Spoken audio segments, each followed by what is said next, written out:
શું અમેરિકામાં વસતા લાખો ગુજરાતીઓના સપના હવે જોખમમાં છે?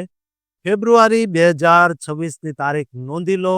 આ તારીખથી અમેરિકામાં એક એવો કાયદો આવી રહ્યો છે જે H-1B વિઝાની લોટરી સિસ્ટમને હંમેશા માટે બદલી નાખશે અને જે લોકો ઓછા પગારમાં કામ કરે છે તેમના માટે ડિપોર્ટ એટલે કે દેશ નિકાલ જેવી સ્થિતિ ઊભી કરી શકે છે.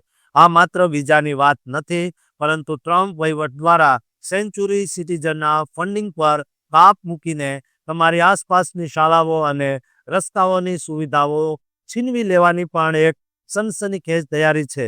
આજના ખાસ વિડીયોમાં અમે તમને જણાવીશું કે કેવી રીતે ફેબ્રુઆરીનો આ મહિનો અમેરિકામાં રહેતા ગુજરાતીઓ માટે ભાગ્યશાળી અથવા તો મુશ્કેલી ભર્યો સાબિત થઈ શકે છે. અમેરિકામાં ઇમિગ્રેશનના નિયમોમાં જે ધરખમ ફેરફાર થઈ રહ્યા છે તેમાં સૌથી મોટો ફેરફાર 27 ફેબ્રુઆરી 2026થી અમલમાં આવનાર H-1B વિઝાનો નવો નિયમ છે. અત્યાર સુધી જે નસીબ આધારિત રેન્ડમ લોટરી સિસ્ટમ હતી તેને ખતમ કરીને હવે વેઇટેડ સિલેક્શન પદ્ધતિ લાવવામાં આવી છે. આ નવી સિસ્ટમ મુજબ જે અરજદારોનો પગાર સૌથી વધુ હશે તેમને વિઝા મળવાની તક 4 ગણી વધી જશે. ખાસ કરીને લેવલ 4 વેજ ધરાવતા હાઈ સ્કિલ લોકોને સીધો ફાયદો થશે, જ્યારે ગ્રેજ્યુએટ્સ અને એન્ટ્રી લેવલ જોબ્સ કરતા યુવાનો માટે અમેરિકાના દરવાજા લગભગ બંધ થઈ શકે છે. આ ઉપરાંત 1 ફેબ્રુઆરી 2026થી ટ્રમ્પ વહીવટ દ્વારા એક મોટો આર્થિક પ્રહાર કરવામાં આવશે, જેમાં સેન્ચુરી સિટી અને સ્ટેટ્સ એટલે કે ઇમિગ્રન્ટ્સ પ્રત્યે નરમ વલણ રાખતા રાજ્યોનું ફેડરલ ફંડિંગ બંધ કરી દેવામાં આવશે. આની સીધી અસર કેલિફોર્નિયા, ન્યુયોર્ક અને ટેક્સાસ જેવા ગુજરાતીઓની વધુ સંખ્યા ધરાવતા રાજ્યોમાં જોવા મળશે, જ્યાં સરકારી શાળાઓ અને હોસ્પિટલ જેવી સેવાઓમાં કાપ આવી શકે છે.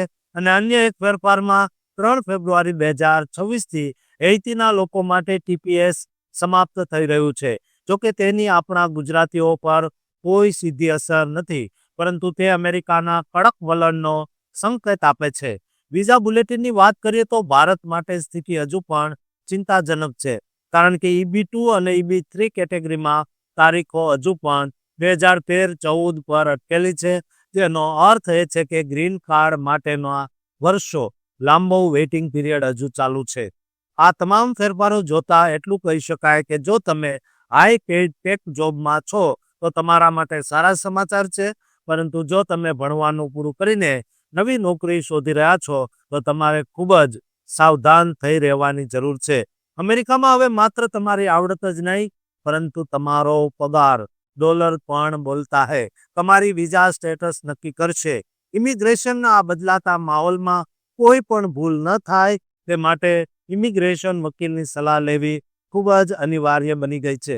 દોસ્તો, આ તમામ સમાચાર વિશે તમારું શું માનવું છે તે કોમેન્ટ બોક્સમાં જરૂર લખજો અને આ ચેનલને સબસ્ક્રાઇબ કરવાનું ભૂલતા નહીં.